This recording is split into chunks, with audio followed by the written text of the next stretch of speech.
como manter o equilíbrio.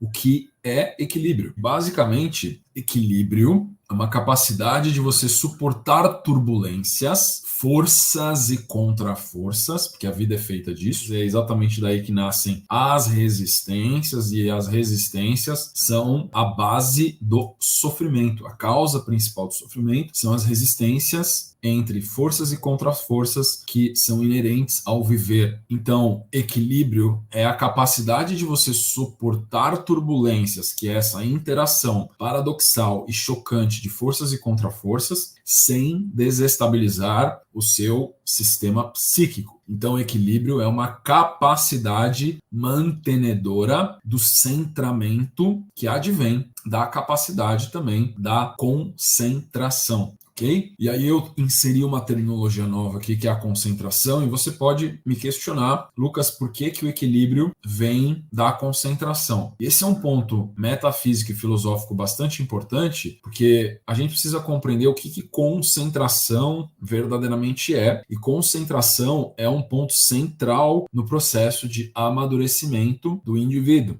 No amadurecimento da alma, a capacidade de se concentrar é extremamente relevante. Então, por que que o equilíbrio vem como fruto da concentração? Porque nós somos bombardeados continuamente, especialmente na vida moderna, mas sempre foi assim. O ser humano, desde que ele existe, ele é bombardeado por estímulos externos, que são estímulos sensoriais, que são nas 5 capacidades perceptivas exteriores: visão, audição, tato, olfato, paladar, que possuem uma qualidade de indução desequilibrante. Toda experiência, todo estímulo ambiental, ele possui uma capacidade de indução desequilibrante por qualidade inerente. Isso significa que toda experiência, por si só, vai gerar um desequilíbrio. Algumas experiências menos, outras experiências mais. São muito raras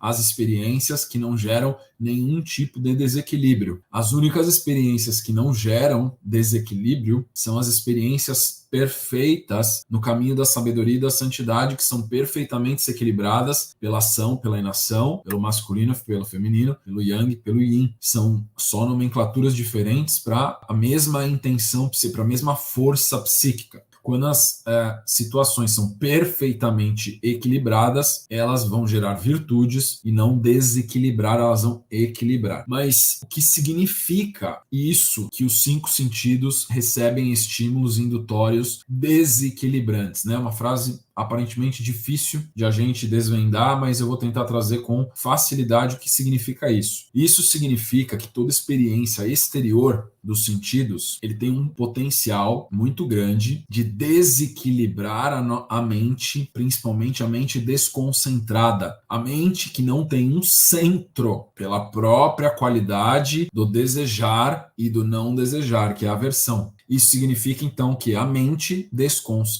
desconcentrada deseja e não deseja. O não desejo é o que a gente chama de aversão. Então, a polaridade entre desejar e sentir aversão, sentir desejo, sentir aversão, o tempo todo vai motivar os nossos sentidos externos a buscar certas experiências. O olho gosta de ver coisas belas, o ouvido gosta de ouvir coisas belas, o olfato gosta de sentir aromas belos, a língua gosta de sentir gostos belos e o tato gosta de sentir toques belos. Belos no sentido de satisfatórios, de agradáveis, de prazerosos. E isso faz com que esse estímulo recebido pelo visão, audição, olfato, tato e paladar, eles desequilibrem a mente cognitiva interna, que é o processador dessa experiência. E a gente pode aprofundar um pouco mais nessa explicação, compreendendo que o equilíbrio, então, é fruto de uma vida concentrada. Concentração é estabilidade mental, é o sexto sentido,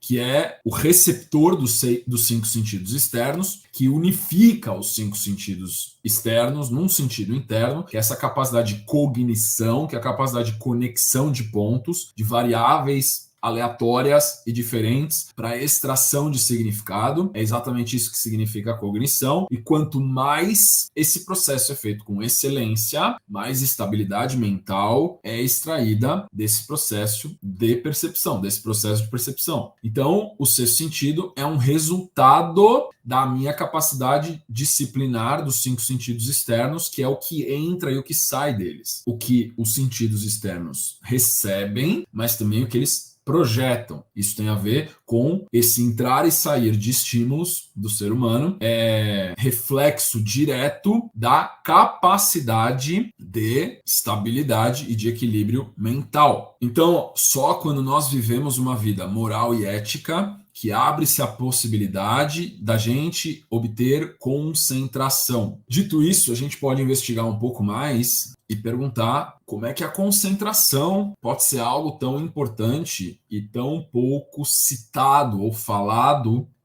na sociedade moderna como central para um amadurecimento pessoal. A gente tem que observar que a maioria das pessoas na nossa idade moderna, quase a totalidade dos nossos contemporâneos são desconcentrados, são desatentos, são pessoas distraídas. A desconcentração é essencialmente você estar fora do seu centro. Desconcentro, concentração vem de concentro, desconcentrado vem de estar fora do seu centro, fora do seu eixo. Esse estado de estar fora do seu centro não permite que nós sejamos nós mesmos. Eu não tenho como ser eu mesmo se eu não estou no meu centro, se eu não estou onde eu sou. Eu não consigo ser o que eu sou se eu estou em um estado de distância ou de negação do que eu sou. O estado de distração, o estado de desconcentração é também um estado facilmente observável de alienação. Esse estado alienado vem da etimologia da palavra estar em um estado alien, abduzido, não natural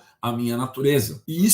Esse estado alheio, alienado, distraído, desconcentrado, é um estado de profunda ignorância, que é a qualidade de ignorar os valores que são essenciais para o bem viver. A ignorância, então, a gente consegue concluir com bastante clareza, lógica, é a causa primeira do sofrer. É exatamente a ignorância que gera o sofrimento. Isso é ratificado por grandes mestres espirituais que ensinaram exatamente isso, inclusive Jesus dizendo: Pai, perdoa-os, porque eles não sabem o que eles fazem. Basicamente, reconhecendo a profunda ignorância daquele povo que estava matando o seu Salvador. E a gente pode se perguntar: sofrimentos, então, na vida humana acontecem porque a gente está distraído? E a resposta é: certamente. Menos equilíbrio interior nós temos, menor é a capacidade de fortitude e de resiliência que é prevalecer nas situações da vida sem se frustrar, temperança e, obviamente, sem essas virtudes, exponencialmente maior o potencial de sofrimento. Uma das coisas que faz eu me tornar extremamente sensível, extremamente perturbável, é eu querer fazer muita coisa ao mesmo tempo. Esse é um complexo, uma síndrome de Salvador, que muitos seres humanos têm, onde a pessoa não tem os assuntos da vida dela resolvidos, mas ela quer salvar o mundo, ela quer salvar a Amazônia, ela quer salvar as pessoas pobres da África, ela quer resolver a guerra que está acontecendo no Oriente Médio, ela quer que a camada de ozônio seja 100% regenerada, mas ela não fez a cama dela. Ela não consegue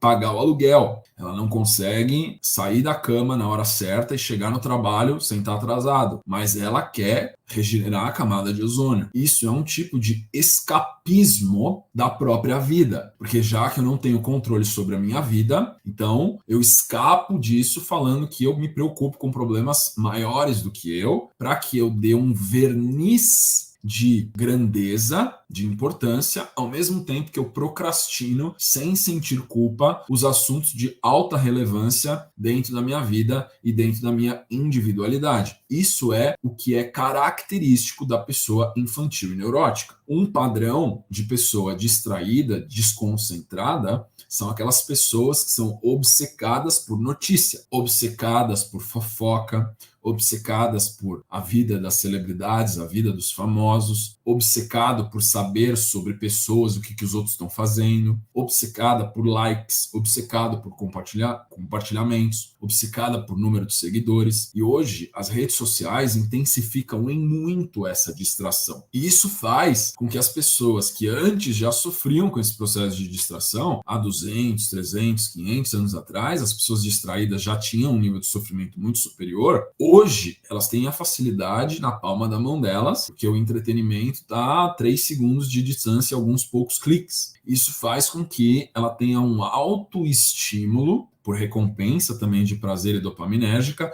para que ela se distraia. E aí o que nós temos, muitas pessoas zumbizando ao longo da vida, simplesmente passando o tempo. E ela está numa vida de passatempos, onde ela alterna entre o joguinho do telefone, o podcast de fofoca que ela ouve, a fofoca no trabalho, né? 1 litro de café ao longo do dia para sentir energia, um monte de quantidade de açúcar, quando chega em casa um iFood, aí uma pornografiazinha quando se sente meio entediado, uma festa no final de semana, uma viagem de férias que eu vou vivendo já antes dela acontecer, eu já estou ansioso esperando as minhas férias chegar. É aquela pessoa que começa a semana dela na segunda-feira já pensando na sexta-feira. Isso é distração, isso é não viver o momento presente. É por isso que as pessoas gostam tanto de filmes de zumbi, porque elas se identificam com o zumbi. E por que elas gostam tanto de ver zumbi explodindo? Porque lá dentro dela, ela gostaria que esse padrão zumbi explodisse da vida dela. É como se fosse, através do filme apocalíptico de zumbis, uma tentativa de redenção. Quando ela vê os zumbis sendo mortos, os zumbis sendo vencidos, ela acredita um pouquinho mais de que ela conseguiria vencer o zumbi dentro dela. Com isso, a gente pode aprofundar mais um pouco a nossa investigação, questionando sobre equilíbrio, então, tem a ver com a nossa criança sonhadora em nós. A gente tem que matar os nossos sonhos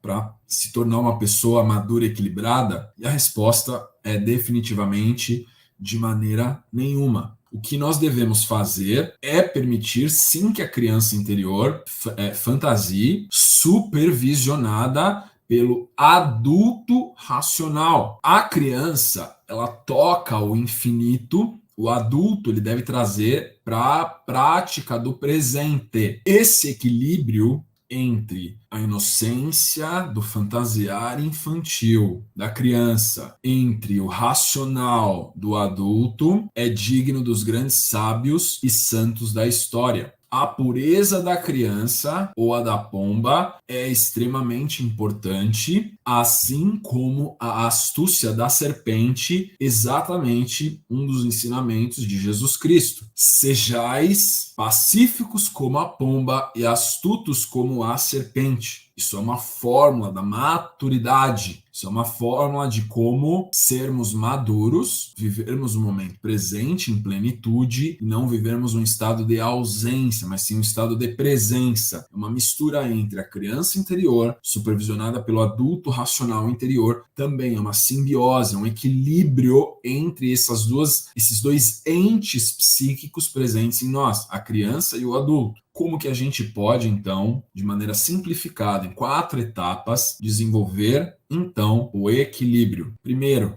a disciplina dos 5 sentidos externos militarmente. Não pode se permitir ser escravo dos sentidos, mas sim mestre deles. Os sentidos são portas informacionais e não estímulos que devem ser seguidos como um cachorro segue uma roda de um carro que está passando na rua de maneira totalmente compulsiva e irracional. Segunda etapa nós devemos olhar para dentro e resolver toda a nossa história e concluir o nosso passado com gratidão e com perdão. Muitas pessoas menosprezam essa etapa e não fazem ela, e o que acontece é que as decisões desse adulto são altamente impactadas pelos traumas não resolvidos do passado. Essa pessoa não consegue ver com clareza ainda decisões virtuosas que vão vencer aquelas dificuldades que ela está vivenciando naquele momento, porque ela ainda possui neuroses infantis não resolvidas. As principais, as mais usuais, é o bendito complexo de Édipo e o complexo de Electra, que é a idolatria de pai, idolatria de mãe. Terceiro ponto, se você se firmar no seu centro,